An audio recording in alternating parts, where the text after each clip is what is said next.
Rahab et les espions. Josué était le chef du peuple de Dieu, les Israélites. Il était temps pour eux de traverser la terre promise. Josué savait que c'était une grande tâche de prendre la ville de Jéricho.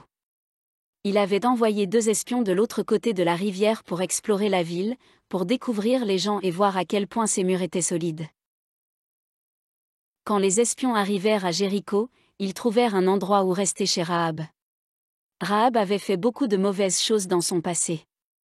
Mais rappelez-vous, personne n'est trop mauvais pour Dieu. Bientôt, le roi de Jéricho découvrit l'existence de ces espions.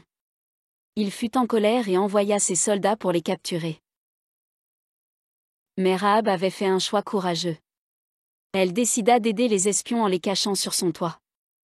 Elle avait entendu parler des choses étonnantes que Dieu avait faites pour les Israélites. Rahab croyait que Dieu était le Dieu vrai et puissant.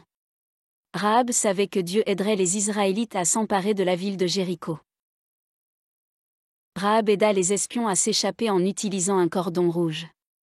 Elle demanda aux espions de la sauver, elle et sa famille, lorsque Dieu leur aurait donné la ville. Les espions acceptèrent et lui dirent de pendre le cordon rouge à la fenêtre comme un signe. Mais l'histoire de Rahab ne s'est pas arrêtée là. Après la bataille, elle a rejoint le peuple de Dieu et a même fait partie de la lignée familiale de Jésus.